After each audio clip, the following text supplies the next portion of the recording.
So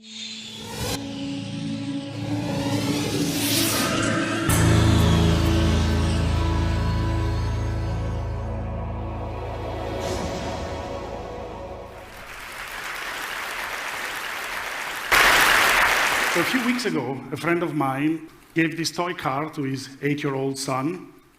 But instead of going into a store and buy one, like we do normally, he went to this website and he downloaded the file, and then he printed it on this printer.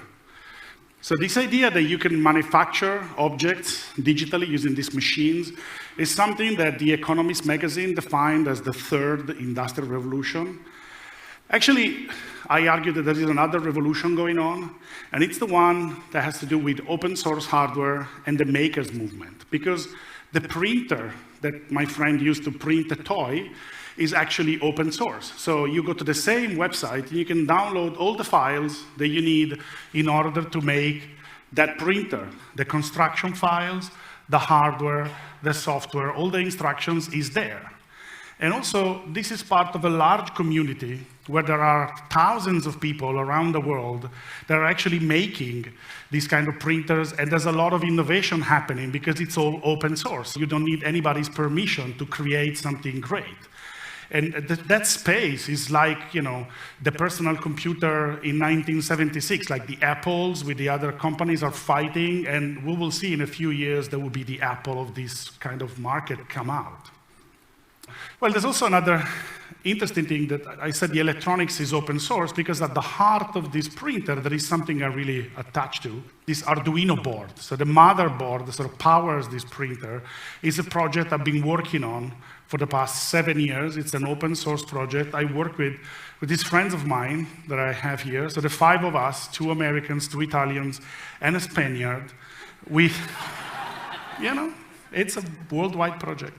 So we came together in this design institute called the Interaction Design Institute, IVREA, which was teaching interaction design, this idea that you can take design from the simple shape of an object and you can move it forward to design the way you interact with things. Well, when you design an object that's supposed to interact with a human being, if you make a foam model of a mobile phone, it doesn't make any sense. You have to have something that actually interacts with people. So we worked on Arduino and a lot of other projects there to create platforms that would be simple for our students to use, so that our students could just build things that worked, but they don't have 5 years to become an electronics engineer. We have 1 month. So how do I make something that even a kid can use? And actually, with Arduino, we have kids like Sylvia that you see here that actually makes projects with Arduino. I have 11-year-old kids stop me and show me stuff they built for Arduino that's really scary to see the capabilities that kids have when you give them the tools. So let's look at what happens when you make a tool that anybody can just pick up and build something quickly. So one of the examples that I like to sort of kick off this discussion is this example of this cat feeder. The gentleman who made this project had 2 cats. One was sick and the other one was healthy. So he had to make sure that they ate the proper food. So he made this thing that recognizes the cat from a chip mounted on the collar of the cat and opens the door and the cat can eat the food. This is made by recycling an old CD player that you can get from an old computer, some cardboard, tape, a couple of sensors, a few blinking LEDs, and then suddenly you have a tool. You build something that you cannot find on the market. And I like this phrase, scratch your own itch. If you have an idea, you just go and you make it. This is the equivalent of sketching on paper done with electronics. So one of the features that I think it's important about our work is that our hardware, on top of being made with love in Italy, as you can see from the sort of back of the circuit, is that it's open. So we publish all the design files for the circuit online. So you can download it, and you can actually use it to make something or to modify, to learn. When I was learning about programming, I learned by looking at other people's code or looking at other people's circuits on magazines. And this is a good way to learn by looking at other people's work. So the different elements of the project are all open. So the hardware is released with a Creative Commons license. So I like this idea that hardware becomes like a piece of culture that you share and you build upon, like it was a song or a poem, with Creative Commons. Or the software is GPL, so it's open source as well. The documentation and the hands-on teaching methodology is also open source and released as the Creative Commons. Just the name is protected so that we can make sure that we can tell people what is Arduino and what isn't. And Arduino itself is made of a lot of different open source components that maybe individually are hard to use for like a 12-year-old kid. But so Arduino wraps everything together into a mashup of open source technologies where we try to give them the best user experience to get something done quickly. So you have situations like this where some people in Chile decided to make their own boards instead of buying them to organize a workshop and to save money. Or there are companies that make their own variations of Arduino that fit in a certain market, and there's probably maybe like 150 of them or something at the moment. This one is made by a company called Adafruit, which is run by this woman called Limor Fried, also known as Lady Ada, who is one of the heroes of the open source hardware movement and the maker movement. So this idea that you have a new sort of turbocharged DIY community that believes in open source, in collaboration, collaborates online, collaborates in different spaces. There is this magazine called Make that sort of gathered all these people and sort of put them together as a community. And you see like very technical project explained in a very simple language, beautifully typeset.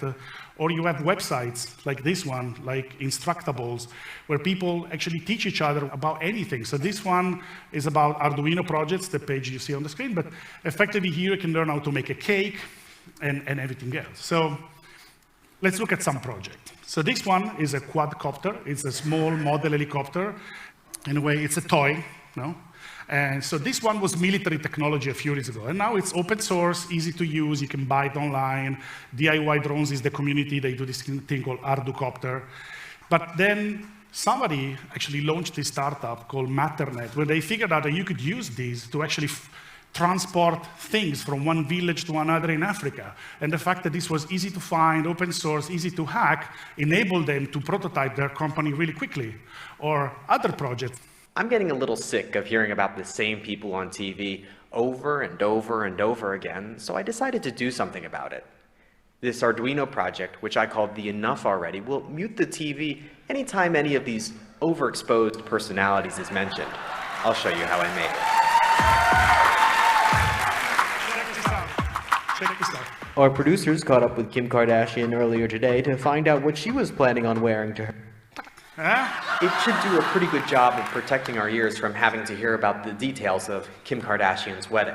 Okay, so, again, what is interesting here is that Matt found this module that lets Arduino process TV signals. He found some code written by somebody else that generates infrared signals for the TV, put it together and created this great project. It's also used, Arduino is also used in serious places, like the Large Hadron Collider. There's some Arduino boards collecting data and sort of measure some parameters. Or it's used for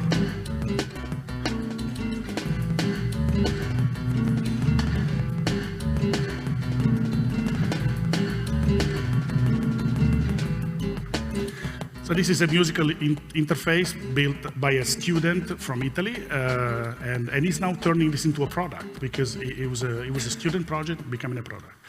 Or it can be used to make assistive device. This is a glove that understands the sign language and transforms the gestures that you make into sounds and writes the words that you're signing on a display.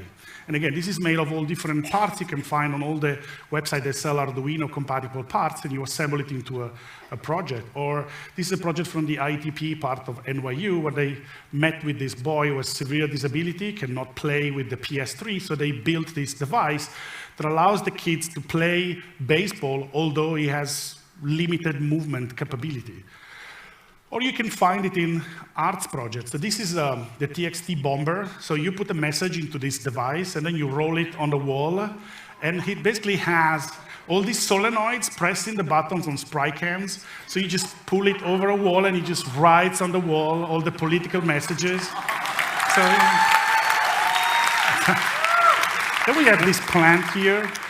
This is called botanicals, because there's an Arduino board with a Wi-Fi module in the plant, and it's measuring the well-being of the plant, and it's creating a Twitter account where you can actually interact with the plant. So, this plant will start to say, this is really hot, or like, there's a lot of, that I need water right now. So it just gives a personality to your plant. Or this is something that twitters when the baby inside the belly of a pregnant woman kicks. Or this is a 14-year-old kid in Chile who made a system that detects earthquakes and publishes on Twitter. He has 280,000 followers. He's 14, and he anticipated a governmental project by 1 year. Or again, another project where by analyzing the Twitter feed of a family, you can basically point where they are, like in the Harry Potter movie. So you can find out everything about this project on the website. Or somebody made a chair that twitters when somebody farts. It's interesting how in 2009, Gizmodo basically said that this project actually gives a meaning to Twitter. So it was a lot changing in between. But it's a very serious project. When the Fukushima disaster happened, a bunch of people in Japan, they realized that the information that the government was giving wasn't really sort of open and really reliable. So they built this Geiger counter plus Arduino plus network interface. They made 100 of them and gave them to people around Japan. And essentially the data that they gather gets published on this website called COSM, another website they built. So you can actually get reliable, real-time information from the field, and you can get unbiased information. Or this machine here, it's from the DIY bio movement, and it's one of the steps that you need in order to process DNA. And again, it's completely open source from the ground up. Or you have students in developing countries making replicas of scientific instruments that cost a lot of money to make. Actually, they just build them themselves for a lot less using Arduino and a few parts. This is a pH probe. Or you get kids, like these kids, they're from Spain, they learn how to program and to make robots when they were probably like 11, and then they started to use Arduino to make these robots that play football. They became world champions by making an Arduino-based robot. And so when we had to make our own educational robot, we just went to them and said, you design it, because you know exactly what it's needed to make a great robot that excites kids, not me, like I'm an old guy, what am I supposed to excite, no? But there's like, in terms of educational, but there's also companies like Google that are using the technology to create interfaces between mobile phones, tablets, and the real world. So the accessory development kit from Google is open sourced and based on Arduino, as opposed to the one from Apple, which is closed source, NDA, sign your life to Apple. Here you are. There's a giant maze, and Joe is sitting there, and the maze is moving when you tilt the tablet. Also, I come from Italy, and the design is important in Italy, and yet very conservative. So we worked with a design studio called Habits in Milan to make this mirror, which is completely open source. This doubles also as an iPod speaker. So the idea is that the hardware, the software, the design of the object, the fabrication, everything about this project is open source, and you can make it yourself. So we want other designers to pick this up and learn how to make great devices, to learn how to make interactive products by starting from something real. But when you have this idea, what happens to all these ideas? There's like thousands of ideas that it would take 7 hours for me to do all the presentation.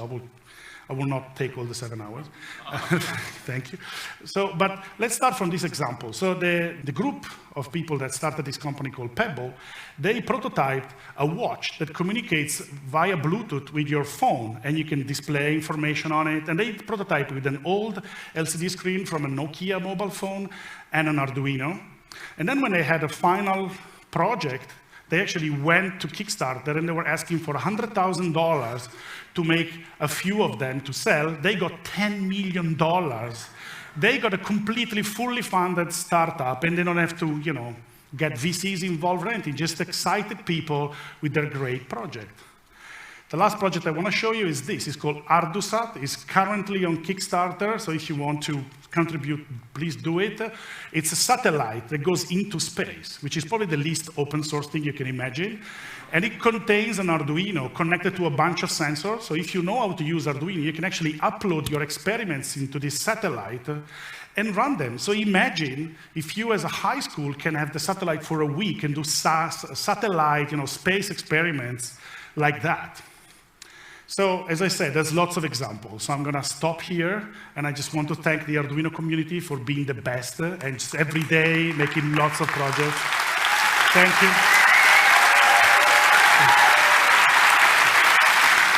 And thanks to the community. Massimo, you told me earlier today that you had no idea, of course, that it would take off like this. No. And how must you feel when you read this stuff and you see what you've unlocked? Well, it's the work of a lot of people. So we as a community are enabling people to make great stuff, and I just feel overwhelmed. It's just, it's difficult to describe this. Every morning I wake up and I look at all the stuff that Google Alerts sends me, and it's just amazing. It's just going into every field that you can imagine.